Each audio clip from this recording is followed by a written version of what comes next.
ಆತ್ಮೀಯ H16 news ಅರ್ಥಾತ್ ಸೀತಾರಾಮ್ ನ್ಯೂಸದ ವೀಕ್ಷಕರೇ, ನಾನು ನಿಮ್ಮವ ಎಂ ಆಯುಧ ಮಲ್ಲಪ್ಪ ಜೊತೆಯವರು.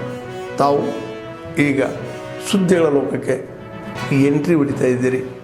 ಈ ಸುದ್ದಿಗಳನ್ನು ಪ್ರತಿಯೊಂದು ನೋಡೋ ಜೊತೆಗೆ ನಿಮ್ಮ ಅಭಿಪ್ರಾಯಗಳನ್ನು ಹಚ್ತಾ ಇರಿ. ಯಾಕಂದರೆ ಈ ಸುದ್ದಿಗಳು ನಿಮಗಾಗಿ, ನಿಮ್ಮ ಬದುಕಿಗಾಗಿ, ನಿಮ್ಮ ವೈಚಾರಿಕೆಗಾಗಿ, ನಿಮ್ಮ ತಿಳುವಳಿಕೆಗಾಗಿಯೂ ನಿಮಗೂ ಗೊತ್ತು, ಜೊತೆಗೆ ನಮಗೂ ನಿಮ್ಮೊಂದಿಗೆ ಇದೊಂದು ಮಾತಾಡುವಂಥ ಜೊತೆಗೆ ಸುದ್ದಿಗಳನ್ನು ಬಿಡುವಂಥ ಕೆಲಸ. ಈ ಕೆಲಸದಲ್ಲಿ ನಾವು ನಿಮ್ಮೊಂದಿಗಿದ್ದೀವಿ ಅಂತ ಹೇಳ್ತಾ ನೋಡ್ತಾ ಇರಿ ಈ ಸುದ್ದಿಗಳನ್ನು.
ಕೋಟಿ ಖರ್ಚು ಮಾಡಿ ಒಂದು ಸ್ಟೇಡಿಯಂ ಅನ್ನು ಕಟ್ಟಿಸಿದೆ.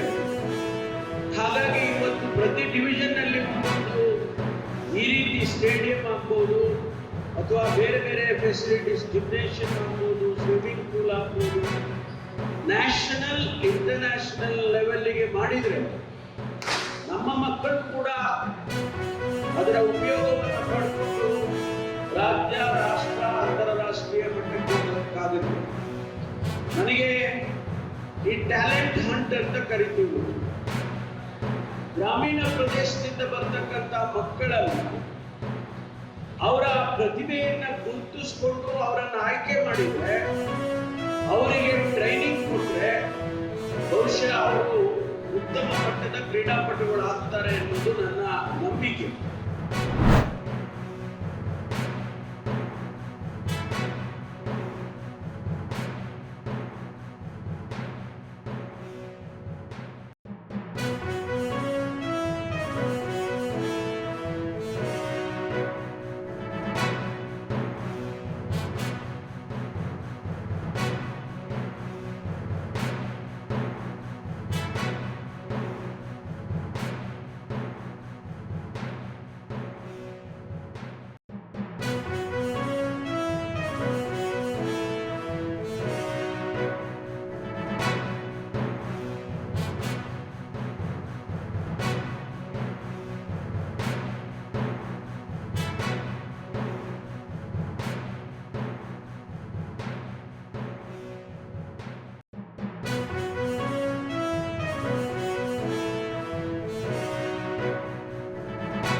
ಪ್ರತಿಯೊಂದು ಜಿಲ್ಲೆಯಲ್ಲೂ ಕ್ರೀಡಾ ಅಭಿವೃದ್ಧಿಯಾಗಬೇಕು. ಕ್ರೀಡಾ ಅಭಿವೃದ್ಧಿಗೆ ಪ್ರೋತ್ಸಾಹ ಕೊಡುವ ಪೂರಕವಾಗಿ ಪ್ರತಿ ಜಿಲ್ಲೆಯಲ್ಲೂ ಸಿಂಥೆಟಿಕ್ ಟ್ರ್ಯಾಕ್ ಕ್ರೀಡಾಂಗಣ ರಚಿಸಬೇಕು ಎಂಬ ಒಂದು ನೀತಿಯನ್ನು ರಚಿಸಿ 1 ದಶಕಗಳಾಯಿತು. ಈ 1 ದಶಕಗಳಾದರೂ ಸಹಿತ ಉತ್ತರ ಕನ್ನಡ ಜಿಲ್ಲೆಯ ಜಿಲ್ಲಾ ಕ್ರೀಡಾಂಗಣ ಗ್ರಾಮೀಣ ಭಾಗದಲ್ಲಿ ಇದ್ದಾಗಲೂ ಸಹಿತ ಇಂದಿನವರೆಗೂ ಈ ಒಂದು ರಾಷ್ಟ್ರೀಯ ಕ್ರೀಡಾ ನೀತಿಯಿಂದ ಉತ್ತರ ಕನ್ನಡ ಜಿಲ್ಲೆಯಲ್ಲಿ ಒಂದು ಸಿಂಥೆಟಿಕ್ ಟ್ರ್ಯಾಕ್ ಆಗಲಿಕ್ಕೆ ವಂಚಿತವಾಗಿದೆ ಅಂತ ಹೇಳಲಿಕ್ಕೆ ಅತ್ಯಂತ ವಿಷಾದವಾಗ್ತಾ ಇದೆ. ಉತ್ತರ ಕನ್ನಡ ಜಿಲ್ಲೆಯಂಥ ಕ್ರೀಡಾಪಟುಗಳು ಪೊಟೆನ್ಷಿಯಲಿಟಿಯಲ್ಲಿ, ಸಾಮರ್ಥ್ಯದಲ್ಲಿ ಇನ್ನಿತರ ಜಿಲ್ಲೆಗಳಿಗಿಂತ ಕ್ರೀಡಾಪಟುಗಳು ಉತ್ತಮ ಕ್ರೀಡಾಪಟುಗಳಿದ್ದಾರೆ. ದೈಹಿಕವಾಗಿ ಮಾನಸಿಕವಾಗಿ ಸಾಮರ್ಥ್ಯದಲ್ಲಿ ಈ ಗುಡ್ಡಗಾಡು ಪ್ರದೇಶವಾಗಿರುವುದರಿಂದ ಮಲೆನಾಡಿನಲ್ಲಿ ಅತ್ಯಂತ ಒಂದು ಪ್ರಬುದ್ಧವಾದ ಕ್ರೀಡಾಪಟುಗಳು ಇದ್ದರೂ ಸಹಿತ ಇವತ್ತು ಉತ್ತರ ಕನ್ನಡ ಜಿಲ್ಲೆಯಲ್ಲಿ ಈ ಒಂದು ಪ್ರತಿಭಾವಂತ ಕ್ರೀಡಾಪಟುಗಳು ಹೊರಹೊಮ್ಮಲಿಕ್ಕೆ ಇವತ್ತು ಸಮಸ್ಯೆಗಳು ಉಂಟಾಗ್ತಿದೆ ಅಂತ ಹೇಳಿದ್ರೆ ತಪ್ಪಾಗ್ಲಿಕ್ಕಿಲ್ಲ. ಈಗಾಗಲೇ ಉತ್ತರ ಕನ್ನಡ ಜಿಲ್ಲೆಯ ಸಿರಿಸಿಯಲ್ಲಿ ಜಿಲ್ಲಾ ಕ್ರೀಡಾಂಗಣ ಅಂತ ಹೇಳಿ ಘೋಷಣೆ ಮಾಡಿದೆ. ಇವತ್ತಿನವರೆಗೂ ಕ್ರೀಡಾಪಟುಗಳು ಮಡ್ ಟ್ರ್ಯಾಕ್ನಲ್ಲಿ ತಮ್ಮ ಅಭ್ಯಾಸವನ್ನ ಸ್ಪರ್ಧೆಯನ್ನ ಮಾಡ್ತಾ ಇರೋದು ಅತ್ಯಂತ ದುರ್ದೈವ. ಸಿಂಥೆಟಿಕ್ ಟ್ರ್ಯಾಕ್ ಉತ್ತರ ಕನ್ನಡ ಜಿಲ್ಲೆಗೆ ಅತಿ ಅವಶ್ಯವಿದೆ. ಕಾರಣ ಉತ್ತರ ಕನ್ನಡ ಜಿಲ್ಲೆಯು ಭೌಗೋಳಿಕವಾಗಿ ಮಲೆನಾಡು ಮತ್ತು ಕರಾವಳಿ ಪ್ರದೇಶದಿಂದ ಹೊಂದಿದೆ. ಕ್ರೀಡಾ ಚಟುವಟಿಕೆಗಳೇ ಪ್ರಾರಂಭವಾಗುವುದು ಮಳೆಗಾಲದಲ್ಲಿ. ಮಳೆಗಾಲ ಮುಗಿದ ತಕ್ಷಣವೇ ಎಲ್ಲ ಕ್ರೀಡಾ ಚಟುವಟಿಕೆಗಳು ಅಲ್ಪ ವಿರಾಮವಾಗ್ತದೆ. ಇಂಥ ಸಂದರ್ಭದಲ್ಲಿ ಕ್ರೀಡೆಗಳಿಗೆ ಪ್ರೋತ್ಸಾಹ ಕೊಡುವ ದಿಸೆಯಲ್ಲಿ ರಾಷ್ಟ್ರೀಯ ಕ್ರೀಡಾ ನೀತಿಯ ಅನುಗುಣವಾಗಿ ಉತ್ತರ ಕನ್ನಡ ಜಿಲ್ಲೆಯ ಜಿಲ್ಲಾ ಕ್ರೀಡಾಂಗಣಕ್ಕೆ ಸಿಂಥೆಟಿಕ್ ಅತಿ ಅವಶ್ಯವಾಗಿದೆ. ಈಗಿರುವಂಥ ಜಿಲ್ಲಾ ಕ್ರೀಡಾಂಗಣದಲ್ಲಿ ಸಿಂಥೆಟಿಕ್ ಟ್ರ್ಯಾಕ್ಗಳಿಲ್ಲ, ತರಬೇತಿದಾರರಿಲ್ಲ, ಸಮರ್ಥವಾದ ಜಿಮ್ಮಿಗೆ ಸಂಬಂಧಪಟ್ಟಂತ ಆಧುನಿಕ ಉಪಕರಣಗಳಿಲ್ಲ, ಯಾವುದೇ ರೀತಿಯ ವಿಶೇಷವಾದ ತರಬೇತಿಗಳು ಇಲ್ಲದೆ ಮೂಲಭೂತ ಸೌಕರ್ಯ ಮತ್ತು ಸೌಲಭ್ಯದಿಂದ ಈ ಕ್ರೀಡಾಂಗಣಗಳು ವಂಚಿತವಾಗಿದೆ. ಕ್ರೀಡಾಂಗಣಕ್ಕೆ ಸಮರ್ಥವಾದ ಒಂದು ತಡೆಗೋಡೆಗಳು ಇಲ್ಲದೆ ಇರುವುದು ಅತ್ಯಂತ ವಿಷಾದಕರವಾಗಿದೆ.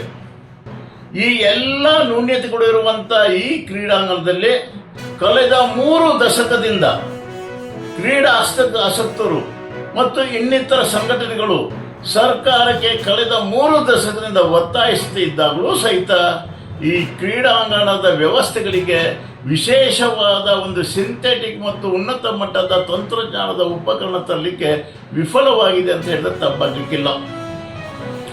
ಈ ಉತ್ತರ ಕನ್ನಡ ಜಿಲ್ಲೆಯಲ್ಲಿ ಉದಯ್ ಪ್ರಭು ಅಂತವರು, MD ಶೆಟ್ಟಿ ಅಂತವರು, ಕಾಶಿನಾಥ್ ಅಂತವರು ಅನೇಕ ಪ್ರಥಮವಾಗಿ ಈ ರಾಷ್ಟ್ರಕ್ಕೆ ಅಂತಾರಾಷ್ಟ್ರೀಯ ಮಟ್ಟದಲ್ಲಿ ಹೆಸರು ಮಾಡಿದಂಥ ಈ ಒಂದು ಜಿಲ್ಲೆಯಾಗಿದೆ. ಮೊನ್ನೆ ನಡೆದಂಥ ಓಪನ್ ಅಥ್ಲೆಟ್ಸ್ ಮೀಟಲ್ಲೂ ಸಹಿತ ಅತ್ಯಂತ ಬಡ ಕುಟುಂಬದಿಂದ ಬಂದಂಥ ಶಿವಾಜಿ ಹಲಿಯಾಳದವರು ಸಹಿತ ರಾಷ್ಟ್ರೀಯ ಮಟ್ಟದಲ್ಲಿ ಅನೇಕ ಸ್ಪರ್ಧೆಗಳನ್ನು ಮಾಡಿ ಗಮನ ಸೆಳೆಸಿದ್ದಾರೆ.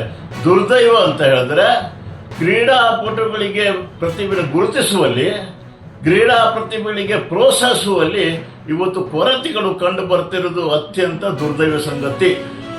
ಆ ಹಿನ್ನೆಲೆಯಲ್ಲಿ ಕ್ರೀಡಾ ಆಸಕ್ತರ ಎಲ್ಲರ ಅಭಿಪ್ರಾಯಗಳು ಏನಂತ ಹೇಳಿದ್ರೆ, ಕೇಂದ್ರ ಸರ್ಕಾರದ ರಾಷ್ಟ್ರೀಯ ಕ್ರೀಡಾ ನೀತಿಯ ಪ್ರಕಾರ ಜಿಲ್ಲೆಗೊಂದು ಸಿಂಥೆಟಿಕ್ ಕ್ರೀಡಾಂಗಣ ನೀಡಬೇಕು ಹೇಳುವುದನ್ನು ಆಗ್ರಹವನ್ನು ಮಾಡ್ತೇವೆ. ಆ ದಿಶೆಯಲ್ಲಿ ಉತ್ತರ ಕನ್ನಡದ ಸಮರ್ಥ ಕ್ರೀಡಾಪಟುಗಳಿಗೆ ಹೆಚ್ಚಿನ ಒಂದು ಅವಕಾಶವನ್ನು ತರಬೇತಿದಾರರನ್ನು ನೇಮಕ ಮಾಡಿ ಸುಸಜ್ಜಿತವಾದ ಕ್ರೀಡಾಂಗಣ ಅವಶ್ಯಕತೆಯ ಬಗ್ಗೆ ನಾವು ಸರ್ಕಾರಕ್ಕೆ ಆಗ್ರಹ ಮಾಡ್ತಿದ್ದೇವೆ. ಆ ದಿಶೆಯಲ್ಲಿ ಸರ್ಕಾರ ಕ್ರಮ ಜರುಗಿಸಬೇಕು ಅಂತ ಹೇಳಿ ಕೇಳ್ಕೊಳ್ತಾ ಇದ್ದೇವೆ. ಆತ್ಮೀಯರೇ, ಎಲ್ಲ ಸುದ್ದಿಗಳನ್ನು ನೋಡಿದ್ರಲ್ಲ, ಏನು ಅನಿಸ್ತು ನಿಮಗೆ? ಇದರಲ್ಲೇ ನಿಮ್ಗೆ ಲೈಕ್ ಆಗಿರ್ಬೋದು, ಡಿಸ್ಲೈಕು ಆಗಿರ್ಬೋದು, ಕಾಮೆಂಟ್ ಬೇಡಪ್ಪ ಅಂತೂ ಅನಿಸಿರ್ಬೋದು, ಕಾಮೆಂಟ್ ಮಾಡಬೇಕಪ್ಪ ಅನಿಸ್ಬೋದು, ಶೇರ್ ಮಾಡಬಾರ್ದಪ್ಪ ಅನಿಸಿರ್ಬೋದು, ಅದು ಮಾಡಬೇಕು ಅನಿಸಿರ್ಬೋದು. ಏನಾದರೂ ಆಗಲಿ ಶೇರ್ ಮಾಡ್ತಾಯಿರಿ, ಈ ನ್ಯೂಸ್ಗಳನ್ನ ಹಂಚ್ತಾ ಇರಿ, ಜೊತೆಗೆ ಇದಕ್ಕೆ ಸಬ್ಸ್ಕ್ರೈಬ್ ಆಗ್ತಾಯಿರಿ ಅಂತ ಹೇಳ್ತಾ H16 ನ್ಯೂಸ್ ಅರ್ಥಾತ್ ಹೇ ಸೀತಾರಾಮ್, ಇದು ಸತ್ಯದ ಕೈಗೆ ನಡಿ. ವಂದನೆಗಳು.